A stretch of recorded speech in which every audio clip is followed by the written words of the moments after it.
तो यहां परमात्मा कहते हैं ये सतनाम है 2 अक्षर का, जिसमें एक ओम अक्षर है, और जैसे ओम तत् सत में 3 मंत्र बताए, इनमें से एक तत् मंत्र सांकेतिक ये दास बताएगा उसको, और दूसरा नहीं बता सकता, अधिकारी भी नहीं है, और उस दास से पहले किसी को इसका पता भी नहीं था। लेकिन परमात्मा कबीर जी ने 600 वर्ष पहले अपनी वाणी में ये लिखा था, और उसको अब डिस्क्लोज करना था, पहले गुप्त रखना था। ये परमात्मा का आदेश था। इसी कारण से आदरणीय नानक साहिब जी ने भी इस 2 अक्षर के सतनाम का जाप किया, लेकिन अन्य किसी भी शिष्य को प्रदान नहीं किया, और न ही उनको जाप करने का आदेश दिया। जैसे समंदर की साखी, जैसे गुरु नानक देव जी की साखी हैं, जन्म साखी, उनमें समंदर की साखी हैं, उसमें मर्दाना और बाला दोनों गुरुदेव से प्रार्थना करते हैं कि हमें श्रीलंका दिखाने की कृपा करो। तो उन्होंने कहा कि चलो समंदर के ऊपर का चल पड़े, जैसे थल पर चलते हैं, और उनसे कहा कि तुम वाहेगुरु वाहेगुरु जपते रहना। अब मर्दाना और बाला तो वाहेगुरु जप रहे हैं, और नानक जी ये 2 मंत्र का जाप जप रहे हैं, सतनाम जप रहे हैं मुख से मौखिक। उस दिन मर्दाना ने भी वही सतनाम जाप शुरू कर दिया। वो डूबने लगा समुद्र में। तब गुरुजी ने पूछा, मर्दाना तू वही जाप कर जो मैंने कहा, तो मेरी रीस मत कर, मेरे वाला जाप मत कर। तब उसने वही जाप किया, वो 2 अक्षर का जाप बंद कर दिया। अपनात्माओं, इससे भी ये बात प्रमाणित होती है कि सुनियोजित तरीके से परमात्मा यहाँ तक लाए हैं इस रहस्य को। परमेश्वर कबीर जी ने कहा था धर्मदास जी को, धर्मदास तो 1,00,000 दुहाई, ये सार नाम कहीं बार ना जाई, ये असली मंत्र कहीं बार ना जाई। और इस मूल ज्ञान को भी, यथार्थ ज्ञान को भी अभी तक छुपा के रखना है। अब कलयुग के इस समय में इसको डिस्क्लोज करना था। इससे सिद्ध है कि ये मंत्र अभी किसी के पास नहीं था। गुरु नानक देव जी को अवश्य पता था, लेकिन इन्होंने आगे परमात्मा के आदेश से किसी को, सिख समाज को नहीं दिया। क्योंकि अब तक अगर ये मंत्र पहले से डिस्क्लोज होता तो ये नकली काल के दूसरा दस्वामी वाले इसका मंत्र बताते पाते, 2 अक्षर का ये मंत्र जाप करो, फिर ये दास क्या बताता आपको, और वो नाम ये दे भी देते तो भी अधिकारी नहीं थे, इसलिए वो काल के जाल में फिर भी रख देते आपको। तो इस प्रकार परमात्मा ने आप पर मेहर करी है, और इस परमेश्वर के इस सतनाम के जाप से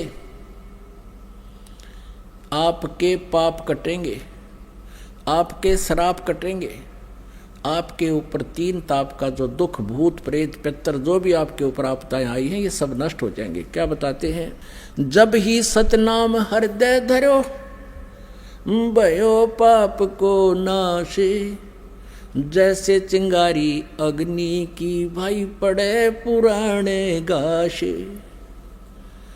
कबीर परमात्मा कहते हैं अपने उस सच्चिदानंद घन ब्रह्म की वाणी में, कबीर वाणी में, उस तत्व ज्ञान में कहते हैं, जब ही सतनाम हृदय धरो।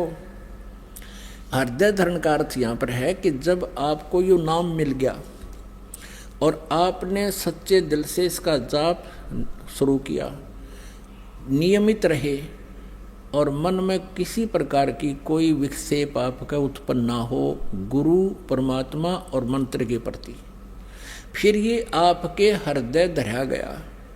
उसके बाद जब तुम सुमन करोगे सच्चे दिल से और बिल्कुल निशंका हो करके, निसंसित हो करके, फिर देखना इसका कितना कमाल होता है। तो जब ही सतनाम हृदय धरो भयो पाप को नाश, और मानो चिंगारी अग्नि की पड़े पुराने घास। 1000 क्विंटल और चाहे 1000 टन सूखा घास अडंगा पड़ा हो कहीं पर, और उसको ढोण लग गया आदमी, कदे भी ना उठे ना कितना दरिया जा, एक माचिस की सीख जलाकर चिंगारी ला दे, उसमें सारे नफसवा करके राख बना दी, और चलेगी तेज हवा, इधर उधर बखेर कर उसको कति क्लियर कर देंगे। तो यहाँ परमात्मा कहते हैं, जब ही सतनाम हृदय धरो, भयो पाप को नाशे, जैसे चिंगारी अग्नि की भाई पड़े पुराने घासे।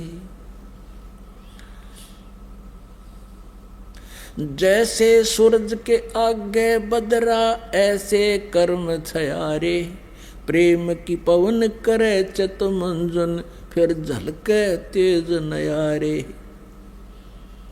जैसे सूरज के आगे बादल ऐसे कर्म छयारे, जैसे सूर्य के सामने काले काले घोर बादल छा जाते हैं, उसका प्रकाश धीमा पड़ जाता है, ऐसे आप आत्मा और परमात्मा के बीच में हमारे पाप कर्मों के बादल छाए हैं। क्या बताया है कि जैसे सूरज के आगे बदरा ऐसे कर्म छयारे, प्रेम की पवन कर चत मंजन फिर झलक तेज नयारे। अपन आत्माओं, आपने उपदेश भी ले लिया, आप जाप शुरू करो सच्चे दिल से मर्यादा में रहकर। कुछ दिनों के बाद क्या होगा कि इस मंत्र से आपके असंख्य जन्मों के पाप जो संचित भी हैं, संचित भी वर्तमान में जो कर रहे हैं, ये भी समाप्त हो जाएंगे। क्योंकि प्रतिदिन हम जाप करते हैं, जैसे साबुन लगाते हैं कपड़ा साफ हो जाता है, डेली मैला भी होता है, साफ हो जाता है। और पहले के कपड़े मैले रखे हुए भी साफ कर लेंगे, साबुन मिल गया, तेल मिल गया, सारी व्यवस्था मिल गई हमारी। तो पहले के संचित और प्रारब्ध और क्रियमान, इन तीनों कर्मों का इस सतनाम के जाप से नाश होगा। कैसे होगा? कि जब आपके पाप कुछ कम हो जाएंगे, इस लगे रहोगे। जैसे कि आपने देखा हो, ये मोटर मैकेनिक होया करें, उनके कपड़े इतने मैले हो जाते हैं, उनके कलर का नहीं पता ये कौन से कलर का है। और फिर उसको कोई साफ करने लगे तो 2, 4, 10 बार साबुन लाने से तो उसका थोड़ा थोड़ा सा मैल और वो कपड़ा दिखने लगेगा, ये कपड़ा भी है कि मैं औरत अड़ंगा है। और फिर उसको बार बार फिर धोएंगे, साफ करेंगे, तो धीरे धीरे साबुन से ना होगा तो पेट्रोल से ड्राई क्लीन करेंगे तो वो कपड़ा साफ होगा।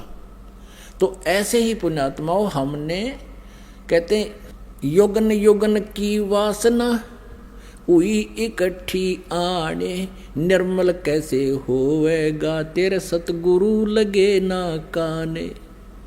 युगन युगन की वासना, युगों युगों के इतने पाप कर्म हो गए इकट्ठे आण, और निर्मल कैसे होगा कोई सतगुरु तत्वदर्शी संत परम संत तुझे मिला नहीं, वो सतगुरु लगे नहीं कान, यानी उनके वचन सुनने को नहीं मिले। और जब आपके हृदय में फिर कुछ दिनों के बाद क्या होगा, आपके हृदय में एक ऐसी पवित्र प्रेम उत्पन्न होगा भगवान के प्रति। पहली बार तो आप सत्संग सुनते हो, 2-4 बार तो ये ज्ञान सुनने को भी अच्छा नहीं लगता। धीरे धीरे आपको इतना आनंद आओगा फिर, क्योंकि जैसे मलेरिया के बुखार में, जवर में इंसान को, व्यक्ति को खाना भी कड़वा लगे, सेब संतरे भी कड़वे लगते हैं, टेबलेट खाने से, यानी कड़वी टेबलेट ही खानी पड़ती है। कहाँ तो वो रोटी भी खाना नहीं चाहता, वो भी कड़वी लग रही है, उस कड़वी को मीठा बनाने के लिए कड़वी टेबलेट ही खानी पड़ती है, कुनीन खानी पड़ती है, न चाहते हुए भी खानी पड़ती है।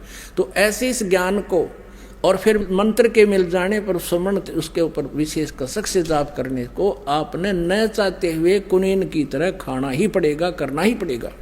तो प्रारंभ में तो आपको मजबूरी सी होगी कि ये तो बता दिए इतने मंत्र गुरु जी ने, ये कैसे होंगे। अरे सुबह तो लेकर शाम तक मजदूर कस्सी बजावे, किसान हल जोता है, सारा दिन फद्दर फद्दर पता नहीं कहाँ तक पहुँच जाते हैं। क्या भगवान का बैठ कर चलते फिरते मंत्र नहीं कर सकते हम? कुछ दिनों के बाद फिर इस मंत्र के बिना आपका दिल भी नहीं लगेगा। तो जैसे बुखार किसी को हो, जबर हो गया है, तो प्रारंभ में उसको रोटी भी अच्छी नहीं लगती, कुनीन खाने से, कड़वी कुनीन ही खाने से, न चाहते हुए भी खाने से, फिर कुछ दिनों के बाद उसका जबर ठीक हो जाएगा। फिर वही मीठी वस्तु आपको जो पहले कड़वी लगती थी भोजन, अब वो स्वादिष्ट लगेगा। अब जैसे परमात्मा कहते हैं, कबीर पिछले पाप से हरि चर्चा ना भावे, कै ऊँग कै ऊठ चले ना और बात चलावे। तुलसी पिछले पाप से हरिचर्चा ना भावे, जैसे जबर के बेगते भाई भूख विदा हो जावे। तो ऐसे आत्मा के ऊपर पाप कर्मों का जबर हो गया, और इस जबर का नाश करने के लिए ये कड़वी टेबलेट, ये सत्संग वचन जो आज तक आपने सुने नहीं, एक बार तो विद के आदमी इस ज्ञान को सुनकर, एक बार तो ऐसा है जैसे जीव के ऊपर कुनीन रख दी, ये बताते हैं ब्रह्मा विष्णु महेश से ऊपर कोई और शक्ति है, लेकिन इस कुनीन को आपने खाना चाहिए, इस तत्व ज्ञान को सुनते रहना चाहिए। फिर क्या होगा, कुछ दिनों के बाद ये मंत्र आपको दिया जाता है, तो कुछ दिन तो भक्त आते हैं, शिकायत प्रार्थना करते हैं कि सतनाम चलता नहीं, ज़्यादा नहीं होता। कुछ दिनों के बाद आप इसको चलाते रहो धक्का सा करके, कुछ दिन फिर अपने आप चलेगा, आपको बहुत आनंद आएगा। फिर आपकी आंखों में आंसू आने शुरू हो जाएंगे, भगवान की जरा सी भी चर्चा होगी।